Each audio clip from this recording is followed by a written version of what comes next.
नमस्कार और स्वागत है आपका हमारी विशेष बुलेटिन में। आज हम बात करेंगे बिहार के बगरस क्षेत्र की, जहां नहर की पानी समस्या ने किसानों और मछली पालकों को सामने गंभीर संकट खड़ा कर दिया है। सरकार के दावों और जमीनी हकीकत में इतना भी अंतर हो सकता है, ये सोचने वाली बात है। यह इस क्षेत्र की सूखी पड़ी नहरें बता रही है। हमारे संवाददाता संतोष कुमार ईश्वर के अनुसार बगरस में लगभग 150 से 200 सहनी परिवार के घर हैं, जिनके आजीविका मुख्य रूप से मछली पालन पर निर्भर है। सरकार ने 15 अक्टूबर को नहर में पानी छोड़ने का दावा किया था, लेकिन सरकारी संवेदनहीनता और निष्क्रियता के कारण पानी 22 नवंबर को खोला गया।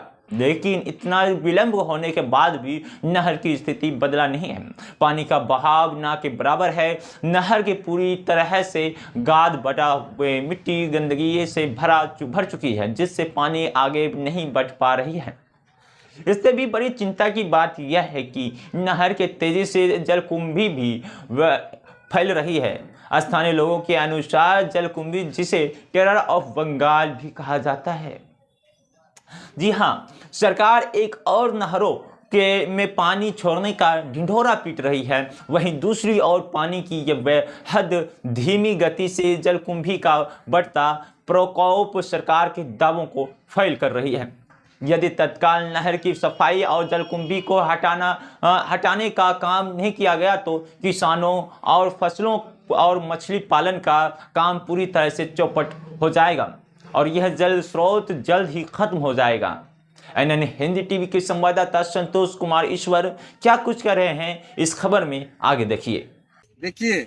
ये आपको कांवर झील जो है, मीठा जल का झील है, ये कांवर झील का पानी निकासी के लिए 1956 में मोछ वाले मंत्री थे रामचरित्र बाबू सिंचाई मंत्री, और बिहार के चीफ मिनिस्टर श्री कृष्ण सिन्हा ने कांवर के पानी निकासी के लिए किसानों के लिए खेती और पानी की भी जरूरत थी, जहां मेन दोह था जिसमें पानी, उसमें हमारे सहनी भाई अपना मत्स्य पालन करके अपना रोजी रोटी चलाते थे।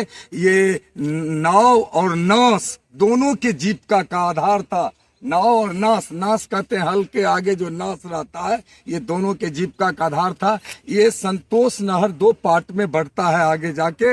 ये एक पार्ट इधर आके बगरस में सुलिस गेट है, इधर आ जाओ, सुलिस गेट है इधर। ये 2 गेट है, एक गेट इधर है, वो एक गेट उधर है। आज ये जो किसानों के सम्मान और स्वाभिमान से जीने के लिए बनाया गया था, ये संकट में है।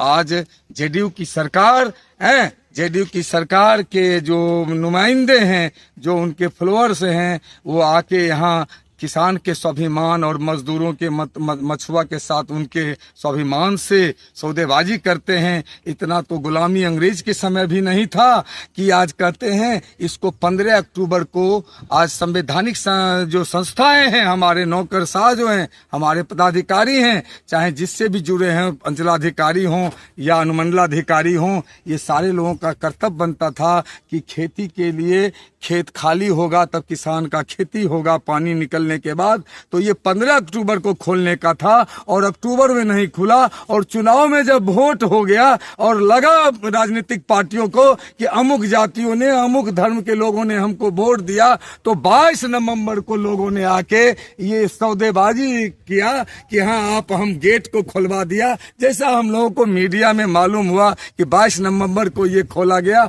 और पानी का धार आप देख रहे हैं। ये नहर कई बार लूटे गए हैं, ये नहर साफ नहीं है, पानी का गति बहुत धीमी है। इधर से दिखाओ, यहाँ देखिए पानी का गति, क्या गति है, बहुत धीमी है। आगे ऊंचा हो गया है मिट्टी जमा होते होते। और ये 2 गेट है। तो आज एक केसी त्यागी जी नेता कह रहे थे गांधी के बारे में, कि गांधी के बारे में, एक सुभाष चंद्र बोस के बारे में और कई लोगों के बारे में कहा कि सुभाष चंद्र बोस को लोगों ने पूछा कि भाई गांधी से आपका मतभेद था, तो सुभाष चंद्र बोस ने कहा कि गांधी से कल्पना भी नहीं करो कि मेरा क्या कहते हैं मतभेद था। क्योंकि गांधी जब सोता था तो ईसा मसीह की तरह खड़ा होता था तो ईसा मसीह की तरह दिखता था, और जब सो जाता था तो गौतम बुद्ध की तरह दिखते थे। इतने महान गांधी थे। बहुत तरह की बातें हैं। आज उस देश में जहां आप धार्मिक ये अंध धार्मिकता का जो बवाल खड़ा किया जा रहा है, वैसे माहौल में एक मैंने ये वैज्ञानिक विचार के लोग भी व्यक्ति को ही महान मानते थे, और गांधी उस महानता को माने जाते थे भारत में। तो इस तरह से ये देश जो है ये गांधी का देश है, जहाँ किसान के साथ, उनके आबरू के साथ, उनके स्वाभिमान के साथ और खेती के साथ सौदेबाजी किया जाता है। कि 15 अक्टूबर को नहीं खुला, संवैधानिक संस्था का कोई पदाधिकारी को ये ख्याल ही नहीं रहा कि किसानों को चुनाव में इस तरह से मशगूल हुए। वोट चोरी और क्या, तो वोट चोरी और ये खरीदारी, ये दो हथकंडे अपनाए गए और किसानों के साथ सौदेबाजी बढ़ते जा रहा है। ये काबर की समस्या जटिल होते जा रहा है। पानी भी अभी आपको दिखाई दे रहा है कि पानी भी उतना नहीं है जो तेज धार से बह रहा है, और किसानों का किसानी लेट हो रहा है। किसानों की हालत दयनीय है, लेकिन ये स्वाभिमान को छोड़ के आज उन्माद के शिकार हैं। और ये ऐसे कलंकित क्षेत्र है हमारे सुशासन और रामराज की सरकार ने इस क्षेत्र को इतने कलंकित किया है।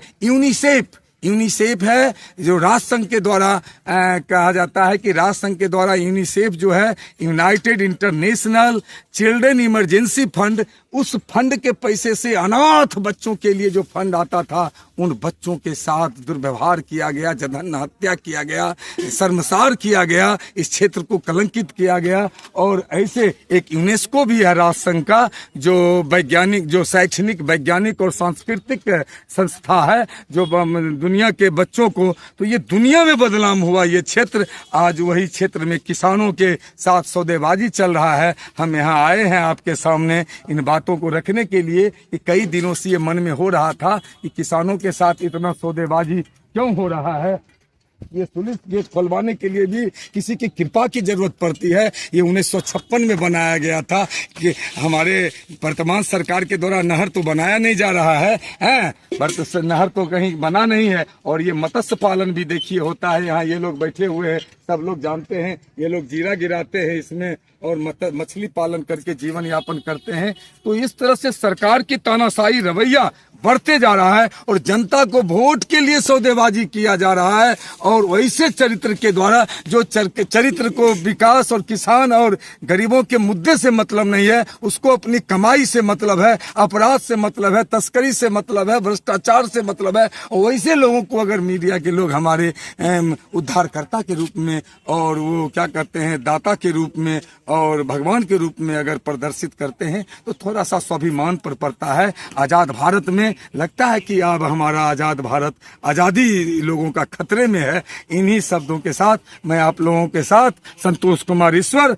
वैसे ये स्थिति है, हमारे जमीन पर अवैध अतिक्रमण हो रहा है। दबंगों और जनप्रतिनिधियों के द्वारा पर्चाधारियों के जमीन पर अवैध निर्माण हो रहा है। सारे मुख्य चीफ मिनिस्टर के पास, मुख्य सचिव के पास, जिलाधिकारी, अनुमंडलाधिकारी, डीडीसी, ये जिला पंचायत पदाधिकारी, अंचलाधिकारी, सारे जगह गया। और आज इस क्षेत्र के, मैं बखरी क्षेत्र में हूँ, ये बगरस बखरी ब्लॉक में ही पड़ता है और बखरी विधानसभा क्षेत्र में है। लेकिन यहाँ के मंत्री भी बने हैं, लेकिन ये नहीं जान रहे हैं कि दलित और महादलितों के साथ यह सरकार की क्या रवैया है, किस तरह से दमन हुआ जा रहा है। मंझोल पंचायत 4 में पर्चाधारियों के जमीन पर अवैध निर्माण किया गया, इस पर भी लोगों का ये कोई संवेदना नहीं आया। हमारे सांसद और विधायक भी उस पर कोई संज्ञान नहीं ले सके। ये बड़ा ही दुर्भाग्य की बात है। और इन्हीं शब्दों के साथ आपको मैं इस तुलिस गेट, बगरस तुलिस गेट पर, बखरी विधानसभा क्षेत्र, बखरी प्रखंड में पड़ता है,